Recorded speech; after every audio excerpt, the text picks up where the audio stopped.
what I view this as is we understand the way the world is. We understand that if you have a single dependency in something strategic, it could be food, it could be oil, it could be energy, it could be semiconductors, it could be elements of the intelligence stack, it could be in space. That's a risky position to be in if that is with one of the hegemons. Canada is moving quickly to assemble a new trade bloc, one designed to reduce its reliance on the United States. During his Indo-Pacific tour through India, Australia, and Japan, Prime Minister Mark Carney advanced a series of partnerships that shift Canada's economic center of gravity away from Washington's influence. The most decisive progress came in Australia, where Carney found a partner facing the same structural challenge: unpredictable and coercive U.S. trade rules under President Donald Trump.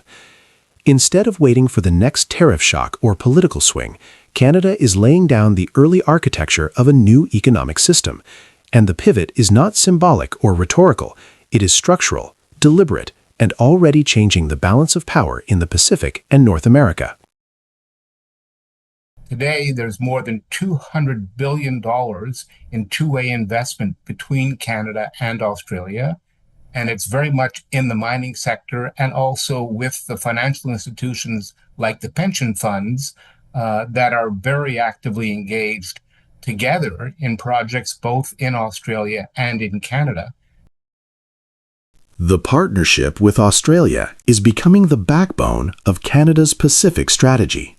For years, pension funds from both countries have quietly built more than $200 billion of cross-border investments. But that foundation is now expanding into far more strategic territory. Cooperation on critical minerals, long-term infrastructure megaprojects, defense systems, and next-generation technologies such as AI and quantum computing is forming a unified economic and industrial axis. What makes this moment different is how seamlessly these sectors reinforce one another. Canada and Australia hold the minerals required for batteries, data centers, clean energy grids, and advanced military systems. Their pension funds finance the physical networks needed to move and process those resources. Their tech sectors build the digital infrastructure that sits on top. When combined, the relationship begins to resemble the early shape of a trade bloc, one that operates independently of U.S. approval, regulation, or political cycles. The defense relationship is evolving just as quickly. Canada's purchase of Australia's over-the-horizon radar system, the largest military export in Australian history, marks a meaningful shift in how Canada secures its long-range surveillance. For decades, advanced early warning systems were almost synonymous with NORAD and U.S. military technology. By choosing an Australian system, Canada is signaling that its defense modernization will no longer depend exclusively on American channels. This is not a break with Washington, but it is a recalibration, one that gives Canada more flexibility in the Indo-Pacific and more autonomy in its continental defense posture. The most revealing moment from Australia came when officials openly acknowledged that both countries were reacting to coercive trade policies from the United States and China. That language underscores how Trump-era tariffs have strained alliances, created instability for exporters, and undermined long-term planning for industries dependent on predictable market access. For Canada and Australia, this was the turning point. When the U.S. treats allies with the same tariff threats it uses against rivals, the incentive to build independent systems becomes overwhelming. Carney's push in the Indo-Pacific reflects this reality. The best protection against U.S. unpredictability is to build relationships that are immune to whoever occupies the White House. Trump's tariff threats carry far less weight when countries diversify away from the American market. Carney's strategy reduces the risk of U.S. retaliation by ensuring that Canada has alternative destinations for its minerals, technology partnerships, investment flows, and industrial capacity. The less indispensable the U.S. becomes, the less leverage Washington has. In effect, Carney is not confronting Trump's tariffs, he is making them irrelevant. The combined resource base of Canada and Australia is unmatched among democratic economies. Together, they control enormous supplies of lithium, nickel, uranium, graphite, and rare earth alternatives, materials that the United States depends on but cannot produce at scale. These minerals power electric vehicles, energy storage, data centers, missile systems, and artificial intelligence infrastructure. By coordinating extraction, processing, and export strategies, Canada and Australia gain leverage over industries that Washington cannot operate without.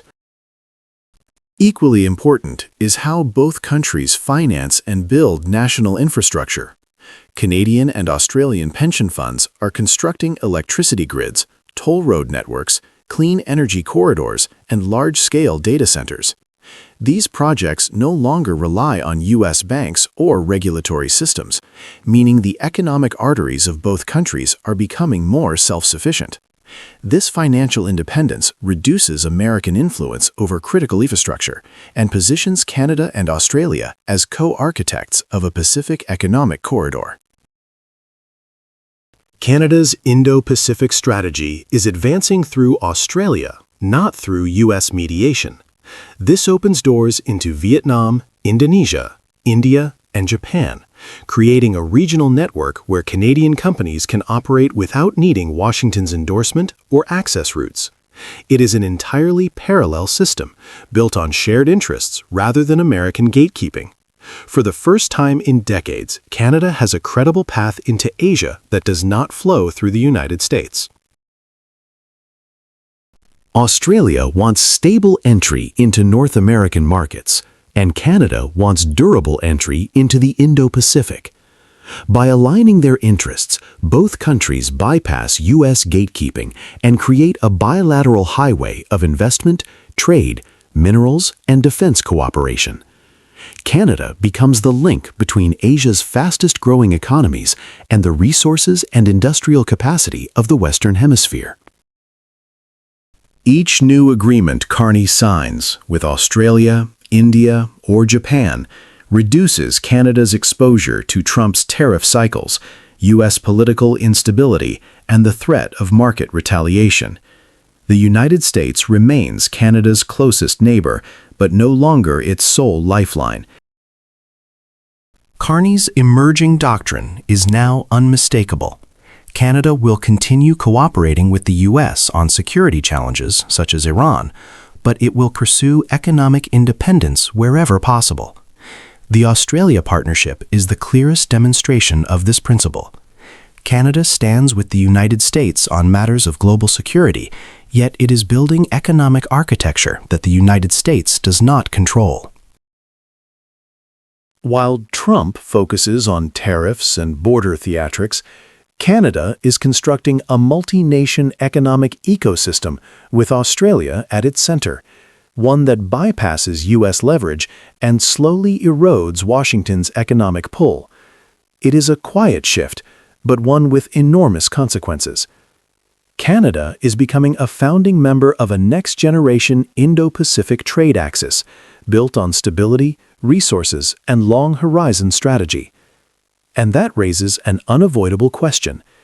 If Canada and Australia can build a trade bloc without the United States, which U.S. allies might follow next?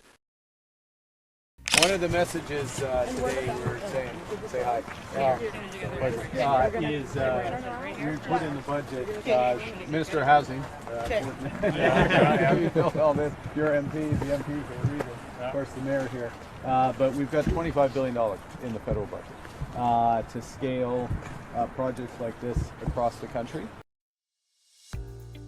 Canada's housing crisis just witnessed a rare shift, not a political promise, not a policy teaser, but a real physical transformation already rising from the ground. Prime Minister Mark Carney's tour of a major Ottawa build site sent a clear signal. Canada is done debating whether to build. The construction phase has officially begun, and the scale is national. This wasn't a podium speech, it was a hard-hat moment. Carney walked through a geothermally powered development and emphasized that heating in these units would cost about $200 a year thanks to passive house standards. That single line captured the government's mission: long-term affordability built directly into construction. Carney's visit centered around an advanced affordable housing project in Ottawa, designed with deep geothermal pillars, ultra-efficient insulation, and thick life-cycle construction. The project showcases not just new homes, but a new philosophy. Affordability is not only about rent, it's about lifetime operating costs. As he walked the grounds, the Prime Minister met apprentices, engineers, and union workers. He highlighted a series of major commitments from the most recent national budget. First, an unprecedented $25 billion national housing program to scale similar projects across the country. This fund focuses on accelerating construction, subsidizing innovative building technologies, and ensuring cities have the support needed to approve large-scale developments. Second, the creation of a federal land bank, consolidating federal properties under the Minister of Housing to dramatically speed up approvals. This includes old government buildings, surplus lots, and unused institutional land. The objective is simple: eliminate the costliest stage of development, land acquisition, and streamline zoning with cities. Third, a massive expansion of training programs for skilled trades. Carney acknowledged that the housing crisis is not only a policy failure, but a labor capacity problem. With Canada facing shortages in plumbers, electricians, pipe fitters, and machine operators, the government plans to expand apprenticeships, union partnerships, and post-secondary training. The message on the ground was direct. This is not a one-off project. This is the template for the next decade of construction. What separates this from previous governments' housing plans is the presence of actual ongoing construction. For years, Canadians have heard about historic investments. Today, the difference is visible. Geothermal shafts bored 400 feet below ground, cranes already in motion, and workers actively building. Carney's appearance at the site matters politically. It signals a shift from policy language to operational leadership, something his critics often said was missing in federal housing strategy. The focus on passive house efficiency reinforces a broader economic message. Affordability is inseparable from energy efficiency, and energy efficiency is inseparable from long-term stability for families. A home that costs $200 per year to heat and cool speaks louder than any press release. Housing remains the defining political issue in Canada. No budget, no foreign policy move, no domestic reform draws public attention like the price of a home. Carney's budget is his biggest gamble yet, and this site visit is his attempt to demonstrate that the federal government is actually delivering, not just planning. His opposition argues that Ottawa has moved too slowly, or that it has overcomplicated the process with layers of bureaucracy. The Prime Minister's strategy here is to shift public perception by showing that physical proof of progress already exists. If more sites across the country look like this one in Ottawa by next summer, the political narrative could shift dramatically. This element of the plan has not received enough attention. Federal land, including high-value parcels in major urban centers, has long been trapped in a cycle of underuse, outdated administrative rules, and painfully slow redevelopment timelines. By consolidating these assets under a single housing-focused authority, the government is attempting to unlock two of the biggest structural barriers in Canada's housing market: the scarcity of buildable land in major cities and the zoning delays that routinely drag projects out for years. If the new federal land bank functions as intended, those multi-year approval timelines could shrink to just a matter of months, fundamentally reshaping the economics of building homes and finally giving developers room to move at the pace the crisis demands. Money and land are meaningless without workers. Carney's direct emphasis on trades training is a recognition of a reality developers know too well.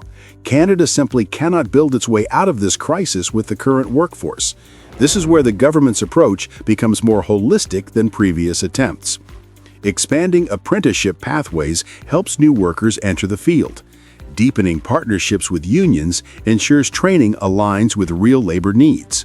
Working with colleges means that young Canadians can enter stable, highly paid careers without relying on university degrees.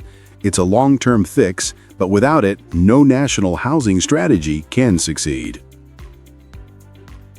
This announcement also lands against a turbulent backdrop south of the border. Under President Donald Trump's expanded tariff regime, construction materials in the United States have become significantly more expensive. Lumber, steel, appliances, and heavy equipment have all faced cost spikes as U.S. homebuilders warn about slowdown in price inflation. Canada, by contrast, is trying to shield itself from global cost shocks by embedding efficiency into construction. Passive house designs reduce energy demand. Geothermal systems reduce dependency on fossil fuels. Long-life materials reduce maintenance burdens. It's an economic and climate strategy disguised as a housing plan, and one that could make Canada more resilient than the U.S. in the long run. The Ottawa build is not the largest construction project in the country, nor is it the most glamorous, but it represents something Canada has struggled with for years, a template that works. This model, efficient design, low heating costs, modular scalability, and predictable timelines, is exactly the type of project that could be replicated from Vancouver to Halifax. It's practical, not experimental. It uses proven technologies, it links affordability with sustainability. And politically, it shows Canadians that visible progress is not just possible, it's happening. Carney's site visit offers a glimpse into a government finally shifting from talk to action. With $25 billion committed, a federal land bank mobilized, and training expansions underway, Canada is beginning to build the capacity required to meaningfully address its housing crisis. Will it be enough? That depends on speed. If these projects roll out quickly, if more cranes appear, more land is unlocked, and more workers are trained, this could become the signature achievement of the Carney era. If delays persist, public frustration will remain high. But one thing is clear, the housing transformation is no longer theoretical. It's being poured in concrete, drilled into geothermal pillars, and built by the hands Carney met on that Ottawa site. The crisis is far from over, but for the first time in years, the direction has changed.